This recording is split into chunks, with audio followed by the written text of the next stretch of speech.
नमस्कार, मैं हूं आपके साथ मनीषा डिंडोरिया। स्वागत है आप सभी का हमारे चैनल पर। आपको बता दूं कि मुस्लिम पर्सनल लॉ बोर्ड की तरफ से एक लेटर जारी किया गया है, जिसमें उन्होंने बताया है कि जो समान नागरिकता संहिता का जो यूसीसी लागू करने की सरकार जो बहुत ज़्यादा कोशिश कर रही है, उसको उन्होंने अल्पसंख्यक विरोधी और असंवैधानिक बताया है। साथ ही उन्होंने बताया है कि बीजेपी एक एजेंडा चला रही है जिसमें एक समुदाय के लोगों को टारगेट किया जा रहा है।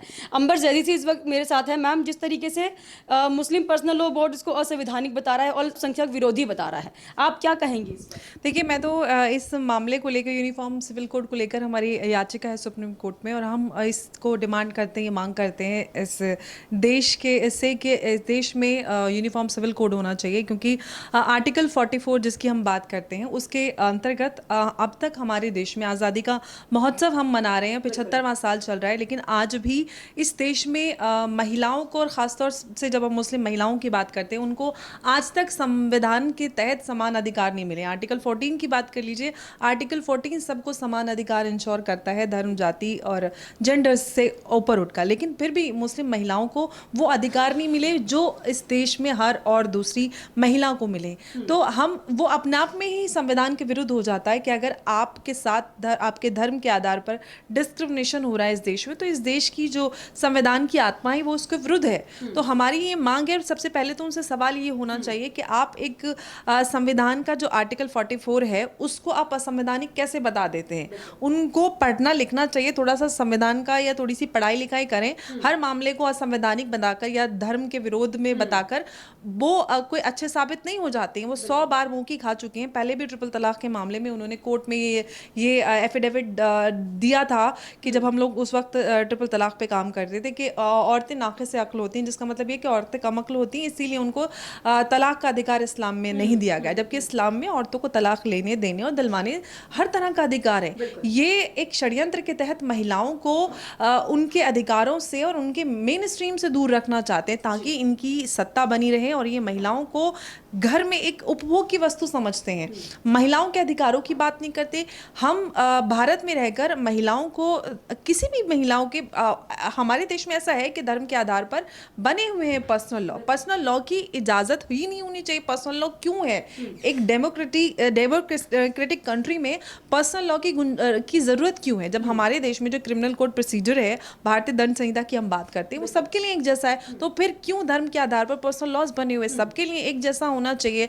आप मनीषा है, मैं अंबर हूँ, आप फेरे लेकर शादी करती हैं, मेरा निकाह हो रहा है, तो लेकिन हमारे जो अधिकार हैं वो हमारी एक धार्मिक हमारी जो मान्यता है उसके हिसाब से हम करते हैं। लेकिन आपको गुजारा भत्ता मिलता है या मुझको मिलता है, हमारी फाइनेंशियल सिक्योरिटी, बच्चों के अधिकार, प्रॉपर्टी के अधिकार, ये तो एक जैसे हैं, क्योंकि हम सब इंसान हैं और भारत के नागरिक हैं। तो इसमें धर्म वाली बात क्या आती है? धर्म हमें इजाज़त देता है, संविधान हमें इजाज़त देता है कि धर्म फॉलो करें, हमारे कौन सी पूजा पद्धति, कुरीतियां हमें फॉलो करनी है, वो संविधान इजाज़त देता है। ना कि ये कहता है कि आप कुरीतियां कर लीजिए, आप चार शादियां कर लीजिए, आप हलाला करवाइए या ट्रिपल तलाक दे दीजिए।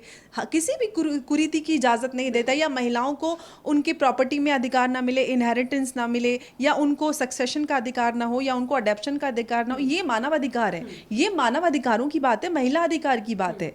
तो उनको समझना होगा कि अब उनकी जो राजनीति है, उनकी दुकान चल रही थी, वो बंद हो चुकी है, ऑलमोस्ट बंद हो चुकी है। वो इसीलिए झटपटाहट में कुछ भी जाहिलों वाली बात करती हैं। वो जाहिलों का ही एक ग्रुप है जो हमेशा लगातार वो अपनी जहालत को प्रूव करते रहते हैं बार बार। बिल्कुल, एक बहुत अच्छा मुद्दा आपने उठाया कि महिलाओं के लिए कभी उन्होंने आवाज़ नहीं उठाई है, लेकिन हमेशा से ही अल्पसंख्यक विरोधी कानून लाए जा रहे हैं, अल्पसंख्यकों को टारगेट किया जा रहा है।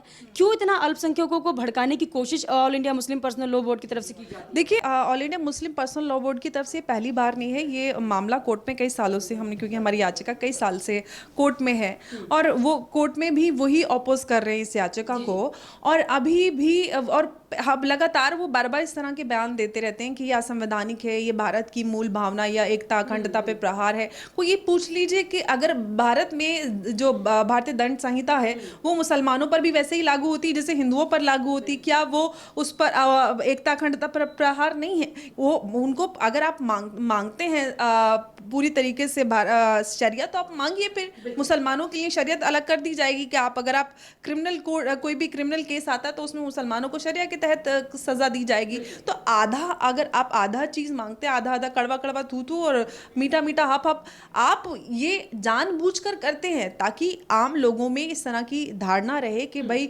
मुसलमानों पर प्रहार हो रहा है, उनके धर्म पर प्रहार हो रहा है। लोगों में जो बेचारे कम जानकारी रखते हैं, जिनको संविधान की समझ नहीं है, पहले भी ट्रिपल तलाक के नाम पर यही किया गया कि धर्म पर, हमारे अधिकारों पर, इस्लाम पर हमला हो रहा है। दोबारा फिर से जब यूनिफॉर्म सिविल कोड की बात आती तो बहुत सारी अफवाहों के बाजार गर्म हो जाते हैं कि आपको शादी फेरे लेने के होगी, आपको नमाज नहीं पढ़ने दिया जाएगा, मस्जिदें बंद हो जाएंगी, ताकि लोगों में एक वो भावना क्रिएट हो, लोग सड़कों पर उतर आए, जैसे कि हम देखते हैं बार बार CNRC में हुआ। ट्रिपल तलाक के समय भी बहुत सारी औरतों को उतारा गया सड़कों पर, लेकिन उससे कोई खासा फर्क नहीं हुआ, क्योंकि ये देश संविधान से चलता है और संविधान हमारा इंश्योर करता है कि हमारे देश के हर नागरिक को समान अधिकार मिले और कोई भी उन अधिकारों से वंचित ना रहे। वो सरकारें पहले थी, जब एक शाह बानो जो वृद्ध महिला कुछ 100 रुपए के लिए गुजारे भत्ते के लिए कोर्ट गई थी और किस तरह से कोर्ट के फैसले को बदल दिया गया उस सरकार ने। अब की सरकार जो है वो मुस्लिम महिलाओं के खास तौर से उनके उत्थान, उनके अधिकारों के लिए काम कर रही है। ट्रिपल तलाक की बात करें, हज पे जो बिना महरम के नहीं जा सकते थे, बिना महरम के अब महिलाएं हज के लिए जा सकती हैं। तो मुस्लिम महिलाओं के उत्थान के लिए काम हो रहा है और अब यूनिफॉर्म सिविल कोड की काफ़ी समय से मांग हो रही है और उम्मीद करती हूँ कि जल्द सरकार इस बात को सुनेगी और मुस्लिम महिलाओं को समान अधिकार मिलेंगे। और इस देश में जो महिलाएं हैं, हर महिला को भारतीय होने के नाते समान अधिकार मिलेंगे, ना कि उनके धर्म और जात के अधिकार पर, जो हमारा संविधान इंश्योर करता है। बिल्कुल। अंबर जी, आप ये बात मान रही हैं कि फिर एक समुदाय के लोग जो हैं अपने समुदाय की महिलाओं को टारगेट करते हैं, उन्हें आगे करते हैं, बढ़ावा देते हैं कि जाकर सड़कों पर या तो पत्थर मारने का काम, जैसे जहांगीरपुरी में हमने देखा, या फिर आगे आके आप अपने धर्म का प्रचार कीजिए, बस उनको हर सुविधा से पीछे रखना है, लेकिन दंगे के समय उन्हें आगे रखना है। देखिए, अफसोस की बात यह है कि हम जिनको आगे किया जाता है ट्रिपल तलाक के समय, CNRC के समय, वो महिलाएं, उनको अपने अधिकारों के, संवैधानिक अधिकारों की जानकारी नहीं है। हम अपने NGO के माध्यम से भी लीगल अवेयरनेस का काम करते हैं ताकि महिलाओं को उनके अधिकारों के, हमारे जो लीगल राइट्स हैं या जो धार्मिक अधिकार भी होते हैं उनके बारे में पता चले। महिलाओं को कभी भी, हम पहले भी यही बात करती थी जब ट्रिपल तलाक पे हमारा काम चलता था, बहस होती थी कि आप महिलाओं को कभी भी उनके अधिकारों के बारे में नहीं बताते कि इस्लाम क्या कहता है, इस्लाम ने क्या क्या अधिकार दिए हुए हैं। आप बजाय उसके आप कहते हैं कि भाई आपको ऐसे नहीं हंसना, ऐसे नहीं बोलना, आपको ऐसे पर्दा करना है। महिलाओं को शिकंजे में रखते हैं, पिंजरे में कैद करके रखना चाहते हैं। नहीं चाहते कि महिलाएं अगर समझदार हो जाएंगी, पढ़ लिख जाएंगी, तो वो किस तरह से अपनी हिटलर शाही करेंगे, किस तरह से वो राजनीति करेंगे, किस तरह से all India Muslim personal law board वाले मीटिंग करेंगे, एक बोर्ड मीटिंग बुलाएंगे। आपने उनकी बोर्ड में कोई ऐसी महिलाएं नहीं देखी होंगी जो महिलाओं के अधिकारों के लिए सवाल उठाती हैं। वो वही तोते की तरह रटी हुई महिलाएं होती हैं, पपेट्स होती हैं, जो वो बोलवाना चाहते हैं उन महिलाओं से। तो ऐसी महिलाओं को बोर्ड में रखकर या उस जगह रिप्रेजेंटेशन देने का कोई फायदा ही नहीं है जो महिलाओं के अधिकारों के लिए काम नहीं कर रही है। तो वो सिर्फ और सिर्फ एक ही ग्रुप है जो सिर्फ और सिर्फ कभी मीटिंग करता है और इस तरह के मुद्दे उठाकर अपनी प्रेजेंस बनाए रखने की कोशिश करते हैं, क्योंकि वो इररेलेवेंट हो गए। जिस तरह से अब काम हो रहा है महिलाओं के अधिकारों के लिए, तो उनकी प्रेजेंस जो है इररेलेवेंट होती जा रही है। आप कह रहे हैं कि बीजेपी जो है मुस्लिम महिलाओं के लिए काम करती है, लेकिन अदर जो मुस्लिम समुदाय के लोग हैं, जैसे मौलवीज वगैरह है, ऑल इंडिया जो मुस्लिम समुदाय के लोग हैं, वो ये बोलते हैं कि बीजेपी मुस्लिम विरोधी पार्टी है, हमेशा मुस्लिमों को टारगेट करती है। मुस्लिम विरोधी पार्टी कहाँ से हुए? ट्रिपल तलाक शाह बानो के समय में, जैसे कि मैंने बात की, मुस्लिम विरोधी तो वो होगा जो मुस्लिम के अधिकार को ना दे। शाह बानो के समय में किसने शाह बानो को उनके एक 150-200 रुपए के गुजारे भत्ते से दूर रखा? वो कांग्रेस की सरकार थी, उस समय बीजेपी नहीं थी। ट्रिपल तलाक के लिए कानून किसने बनाया? बीजेपी ने। तो विरोधी, महिला विरोधी, मुस्लिम विरोधी कौन हुआ? कांग्रेस। मुस्लिम विरोधी इसलिए हुई क्योंकि मुसलमानों को सिर्फ और सिर्फ उन्होंने एक वोट बैंक बनाकर अनपढ़ रखा ताकि एक हेड काउंट रहे, उनके लिए वोट करते रहे। और आज भी,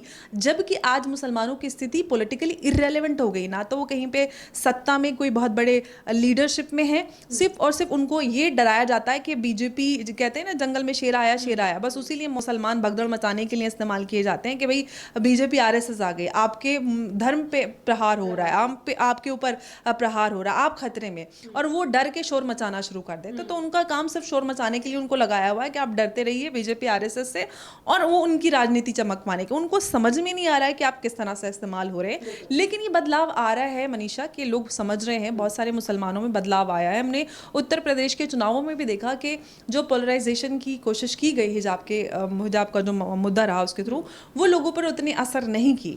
अब लोग अपने अधिकारों के बारे में समझते हैं, वो लोग जो राजनीतिक पार्टियां राजनीति करने की कोशिश करती हैं उसको भी समझते हैं। तो ये बदलाव आ रहा है और वो विश्वास जो सरकार जीत रही है काम करके, वो उससे आ रहा है। बिल्कुल ठीक है। तो देखिए, ये थी हमारे साथ अंबर जैदी जी। हम मानते हैं कि बीजेपी सरकार जो है मुस्लिम विरोधी पार्टी तो नहीं है, लेकिन हाँ, मुस्लिमों के लिए काम बहुत सारे किए हैं, मुस्लिम महिलाओं के लिए उन्हें सुविधाएं देने का काम बिल्कुल किया है। और अगर यूसीसी आ जाता है तो इसमें हिंदू मुस्लिम नहीं किया जाएगा, समान नागरिकता कानून है, ये समान रहने का सबको अधिकार है, तो वही कानून लागू कराया जा रहा है और उससे हर एक धर्म और हर एक मजहब के लोगों को फायदा पहुंचाया जाएगा। आप हमें कमेंट करके जरूर बताइएगा आपका इस सब पर क्या कहना है। हमारे साथ ऐसे ही बने रहिए। धन्यवाद।